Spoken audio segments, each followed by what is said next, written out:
Yet. I'm not well, you don't have to. No, you don't have to be on camera. You don't have to be on camera. Just talk about the soil science and everything. He's doing a series of interviews, people talking about soil. Okay, yeah. I did. Talk about soil and what you know about, what you think and what you know. I don't have to have the camera on you. I'm just going to be positioning the microphone so I can pick up your voice. Sure. That's all. Sure. You know, but so you talk about soil. Oh yeah, I mean, I guess making sure that the biodiversity is in place, whether you're growing in the ground or in substrate cultivation. Trying to quantify what the fungal, the bacterial ratios, as well as the other higher level organisms, making sure that all the organisms are in place so that you can manage that habitat and not try to focus on individual species, because we're very far from actually knowing about how everything interacts, and we might never know. So trying to look at quantitative and qualitatively at what's going on above and below ground, and correlate to better growing practices to achieve full genetic potential out of whatever plant you're growing.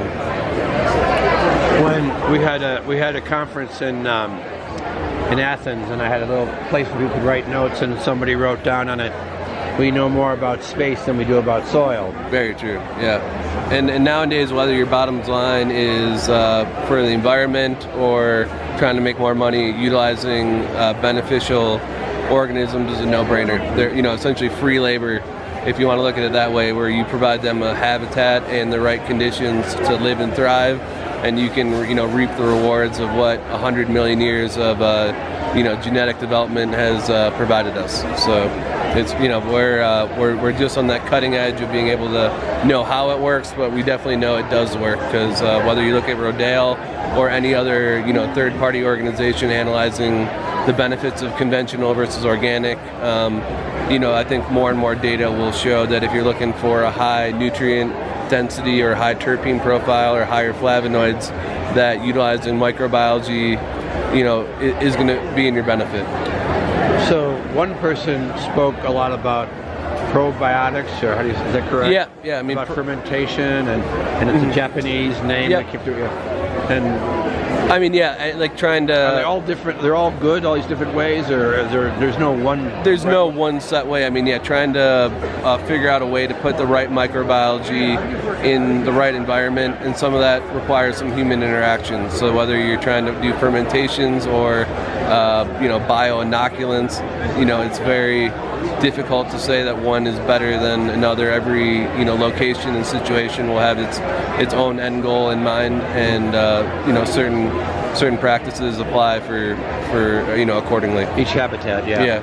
I'm quite interested in this concept that the plants communicate via the roots through the soil. Absolutely, yeah. Can you talk about that a bit? Yeah, I mean, mycorrhizae has been well identified as, for hundreds of years as a crucial component to a healthy plant or ecosystem, and how those plants communicate through, how the fungi and the plants communicate and trade resources, essentially, has been well documented. And how they communicate through, whether it's like electrical charges or different other ways, is they're just finding out right now. So I mean, the benefit of having mycorrhizae habitat your soil environment, whether you're in the ground or in a pot culture, is very well documented. Whether you're looking at hecto-acres production or acre productions, it's quantifiable metrics are there. Now, what about like all the fields of corn? Now you go through Illinois, Iowa. Yep. Are those plants communicating with each other? And is that soil? What's going on there? Absolutely. I mean, unfortunately, biology has its way of finding its way back, even as as much detriment as humans have caused on it. So, they do have maybe not as effectively as a perennial system where you'd have a lot of the natural flora and fauna there, but they definitely do interact. But with conventional feeding programs, a lot of the plant responses that would, I guess, the plant requests from microbiology aren't there. So I mean, a lot of times mycorrhizae, as an example, won't germinate or sporulate if there's an abundant source of phosphorus.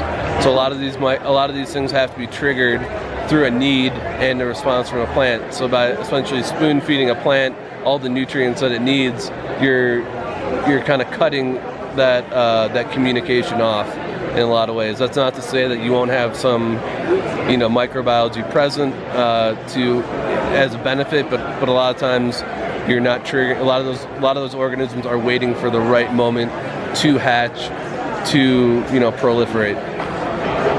Fantastic.